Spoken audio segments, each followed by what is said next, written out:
Wah, makin seru ini. Akhirnya terbongkar juga. Kenapa Roy Suryo, Dr. Tifa, dan kawan-kawan mereka terus berteriak mempermasalahkan soal ijazah Pak Jokowi ini. Ali Ngabalin akhirnya belak-belakan mengatakan kalau ini sebenarnya proyek besar, proyek yang sangat besar dengan dana yang begitu besar juga. Jadi teringat pernyataan Egy Sujana yang mengatakan kalau ada seorang ketum partai mengatakan ada 16 miliar rupiah bagi siapa yang bisa membuktikan ijazah Pak Jokowi itu palsu.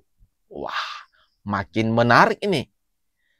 Ini saya sudah tulis. Proyek ijazah palsu itu adalah proyek uang besar. Bertahun-tahun. Berapa tahun coba itu? Indonesia urusan yang begitu kan sudah sangat profesional. Saya karena ya Mas Makong ya, kan kita guru besar ini profesor, bukan provokator ini. Saya hanya bisa berteriak di sini ya kalau diperlukan, kalau enggak saya nulis. Gitu, makanya karena abang profesor, kami sih nanya ini tuh the point aja di bang siapa sih bang gitu loh. Kalau saya nggak tahu siapa itu yang sudah dilaporin, sudah mulai diperiksa kan. Kita tunggu aja nanti bagaimana. Saya juga berharap ini menjadi satu pelajaran penting. Nah, akhirnya ketahuan juga. Nah, mungkin kita bertanya-tanya nih selama ini, kok ngapain ini?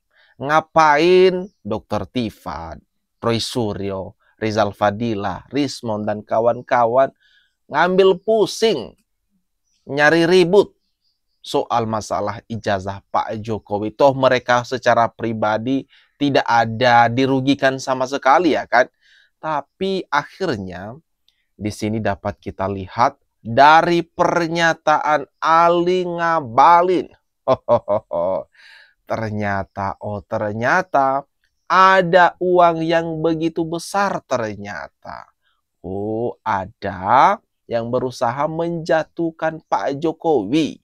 Orang seperti Presiden ke-7 Joko Widodo yang seumur saya ada di kantor Istana Kepresidenan, di kantor staf presiden, tidak pernah sedikit pun pandangannya atau gesturnya yang marah, yang apa sama saya tidak pernah. Begitu teduhnya memimpin, punya kearifan, kemampuan leadershipnya luar biasa. Kok bisanya ya? Tidak mungkin. Ini pasti ada satu perkara yang sangat melukai relung-relung hatinya. Mudah-mudahan Allah berikan hadiah keberkahan supaya bisa ada kesadaran. Tapi kalau begini tinggal ya kita tunggu aja kalau nanti di Salemba kita datang atau di Sukamiskin kita juga tengok atau di sana Tangerang atau gitu kita datang aja. Ya urusannya sudah masuk di ranah yang tidak bisa kita punya tangan ada di situ. Ali Ngabalin juga heran kenapa Pak Jokowi sampai segitunya. Nah, seperti kalau kita lihat ada pernyataan Pak Jokowi beberapa waktu yang lalu di Bareskrim Polri. Dia mengatakan sebenarnya kasihan juga kalau harus melanjutkan kasus ini. Tapi di situ dia mengatakan, ya mau gimana? Mereka sudah keterlaluan sih. Ya udah. Selamat menikmati jeruji besi bagi kalian-kalian yang sangat iri dengan Pak Jokowi, dengan berbagai tuduhan, fitnahan, terus kalian lemparkan ke arah Pak Jokowi, bahkan keluarganya. Dari Ibu Megawati yang bicara mengenai siapa yang bisa memperlihatkan atau menemukan atau membuktikan secara hukum tentunya ijazah palsunya Joko Widodo akan diberikan 16 miliar. Bagaimana ini? Ini nih yang saya maksud tadi. Tadi kan Ali Ngabalin mengatakan kalau kasus ijazah Pak Jokowi ini merupakan proyek besar, ada aliran dana yang begitu besar di dalamnya. Jadi teringat, ini langsung disampaikan oleh Egy Sujana. Mengatakan kalau Ibu Megawati selaku Ketum PDIP dari pernyataannya ini, dia mengatakan kalau Bu Megawati sedang mengadakan sayembara sebesar 16 miliar rupiah. Wah, uang yang sangat gede bukan? Wajar saja kalau Roy Suryo, kalau Dr. Tifa tertarik begitu berminatnya nyerang, mencari-cari celah untuk nyerang ijazah Pak Jokowi ini. Karena ada duit yang begitu besar yang menanti mereka. Bayangkan saja ini 16 miliar rupiah. Tujuannya adalah untuk kejujuran dan kebenaran bangsa Indonesia.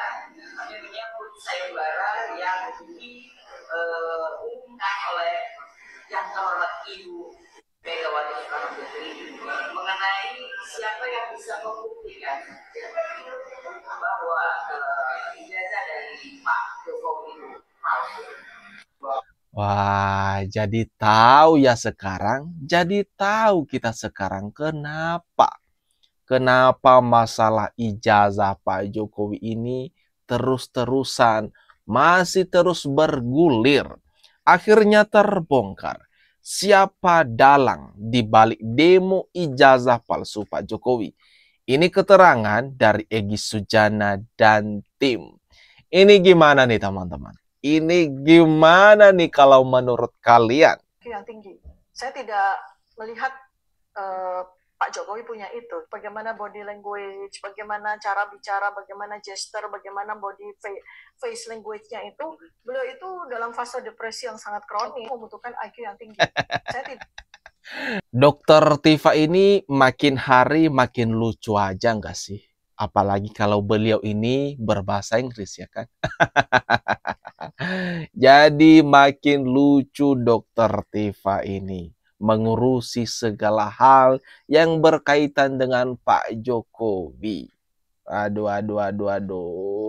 Seorang dokter bukan ngurusi pasien, malah ngurusinya Pak Jokowi. Ini gimana nih guys? Ini gimana nih kalau menurut kalian? Masa seorang dokter yang profesinya dokter malah bukan ngurusinya, bukan pekerjaannya ngurusi pasien, tapi sibuk pusingin masalah ijazah, masalah yang terjadi dengan yang berkaitan dengan Pak Jokowi dan keluarganya. Nggak habis pikir. Sampaikan untuk Roy Suryo tetap tabah, tetaplah komitmen dan konsekuensi ditegakkan, perjuangan menegakkan kebenaran, kita yakin dan percaya Allah bersama kalian semua. Roy Suryo tetap tabah. Oke ya. Untuk Roy Suryo tetap tabah. Ikuti saja prosedur yang ada nanti. Pelan-pelan kok. Pelan-pelan prosesnya. Tapi menuju jeruji besi. Walaupun langit runtuh, kebenaran harus ditegakkan. Penjarakan, ternyata penjarakan yang sekarang lagi beredar. Siapa yang bilang? Maksudnya? Penjarakan tim dari PNP itu gimana? Orang yang mau penjarakan tim. Kenapa tim Roy Suryo dipenjarakan? Ada apa? Apa dibungkam? Apa kita Indonesia ini semua dibodohkan? Maaf, tidak ada orang-orang seperti Roy Suryo, tim-tim Egy Sujana bisa bangsa ini kebablasan dengan kepentingan-kepentingan yang tidak bisa dipertanggungjawabkan. Ibu ini ternyata masih belum paham ya. Atau pura-pura tidak paham apa yang menjadi kesalahan Roy Suryo dan kawan-kawannya. Dia nggak terima guys. Dia nggak terima kalau Roy Suryo, Dr. Tifa, Rismond, CS itu dipenjara. Kelihatan banget dari ekspresi ibu-ibu ini langsung bad mood. Kampus-kampus ini menjadi tidak sah semua ijazahnya karena apa? Yang mengangkat menteri, rektornya yang menandatangani ijazah itu. Menteri itu diangkat oleh presiden. Oleh sebab itu jangan terlalu ngelantur. bicara keabsahan ijazah presiden kalau dibilang lalu keputusannya tidak sah. Karena saya mengatakan begini, ini ada aja yang nanggapi. Saya lihat di TikTok. Seakan-akan apa? Mahfud MD sekarang sudah berubah. Sudah mendukung Pak Jokowi. Dia mengatakan bahwa kalau ijazahnya Pak Jokowi palsu, keputusannya tidak batal. Lah iyalah, bukan karena mendukung, memang begitu. Nah. Gimana nih guys? Gimana ya cara ngasih taunya kepada orang-orang barisan sakit hati ke Pak Jokowi seperti Roy Suryo, Rismon, Rizal Fadilah, dan Amin Rais juga ini termasuk. Nah di sini seperti yang kita lihat pemaparan yang paling masuk akal. Di sini Prof Mahfud mengatakan dia tidak berada di posisi membela Pak Jokowi atau membela siapapun di sini. Dia tidak berpihak ke siapapun. Tapi di sini dia mengatakan dia netral. Dan itu memang kenyataannya. Toh apa? Jadi nggak ada efek sama sekali kalau ijazah Pak Jokowi ini dipermasalahkan. Coba, teori apa yang bisa menyatakan itu? Kecuali pidana ya. Kalau pidana personal, bukan pada keputusan ketatanegaraan. Iya, tapi kan. Yang saya katakan begini. Ada yang tanya juga, Pak Mahfud, Anda kok nggak ikut nih, ikut dalam gerakan menggugat ijazahnya Pak Jokowi. Saya nggak punya kepentingan. Apa? Kepentingan saya nggak ada. Prof Mahfud MD sangat tegas dalam hal ini. Dalam video ini dia sangat tegas sekali mengatakan kenapa toh Bapak tidak ikut-ikutan dalam gerakan menanyakan, menyuarakan, menuduh ijazah Pak Jokowi ini palsu. Dia mengatakan, oh ngapain? Saya nggak punya kepentingan. Berbeda, sangat berbanding terbalik dengan si Rismon ini. Dengan si Dr. Tifa, dengan Roy Suryo yang terus ambil pusing, terus ributkan masalah ijazah ini. Jadi seperti yang dibongkar oleh Ali Ngabalin tadi kan, kalau ini adalah proyek besar. Jadi itu alasan yang paling masuk akal kenapa Roy Suryo ini, Dr. Tifa ini terus ambil pusing mengenai ijazahnya Pak Jokowi. Roy Suryo kalah di Bareskrim, dia lari ke UGM. Kalah di UGM, dia lari ke Komnas HAM. Ketika lapor ke Komnas HAM, katanya ada makhluk astral yang bekerja. Roy Suryo. Aduh. Nah, dia melaporkan ada gelembuk Solo yang menyerang. Gelembuk itu klenik ya, atau perdukunan atau setara dengan itu yang menyerang Roy Suryo. Makanya dia lapor ke Komnas HAM karena sudah hilang logikanya, hilang warasnya, hilang keilmuannya, bahkan kalah mungkin ahlinya telematika, udah runtuh. Roy Suryo ini kalau kita lihat ya, makin hari juga makin lucu saja. Tapi kita tetap waspada. Jangan-jangan ini bagian dari sebuah trik dia untuk nyelamatin dirinya biar tidak masuk di dalam jeruji besi.